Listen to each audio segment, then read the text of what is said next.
10-year note yields nudging lower again today, getting as low as 160 and then kind of struggling to get below it. Recall back just after FOMC last week, we heard from the Fed. They talked about the economy. They talked about inflation expectations not being a problem. And yields shot up as high as 175 and then quickly reversed. So we've seen a big reversal here in yields from 175 down to 160.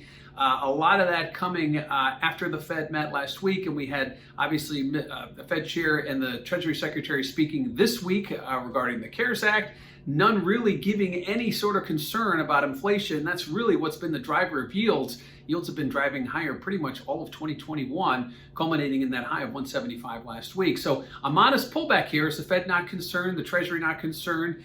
Even amid new supply, we are seeing yields come down. So keep an eye on yields right now. They did peak last week at 175, now reversing back as low as 160 and actually just below that. But certainly a big shift after what we've seen over the last 3 months. And if you look at volatility, as yields went up, we saw volatility going up. Check out that CVol index over at cmegroup.com. You kind of get a better picture. Volatility is very directional with yields. So as yields go up, volatility goes up, and as yields come down, volatility comes down. That's exactly what we've been seeing. Although the descent is starting to slow a little bit here.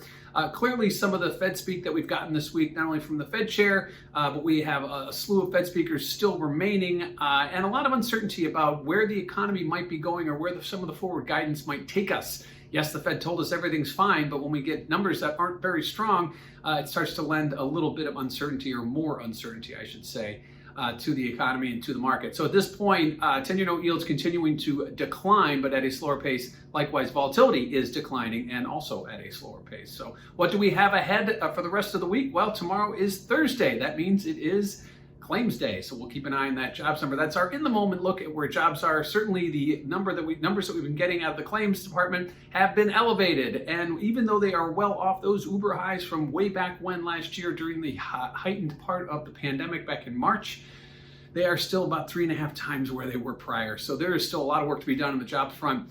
Likewise, we get a 7-year auction, and typically 7-year auctions don't make headlines, except this one will, because last month's 7-year auction is really what triggered a lot of this move higher in yield, as we got the one 7-year auction with the lowest demand on record. So that brought about concern for future auctions. We'll have to wait and see. This week's 2- and 5-year auctions did go over okay. Hopefully we'll get to see that same type of outcome with tomorrow's 7-year auction. Again, very closely. Last month's was very poor. Market will be watching very closely. We also get a full slate of Fed speakers. And that is going to continue to kind of give the market a little bit of a tug of war.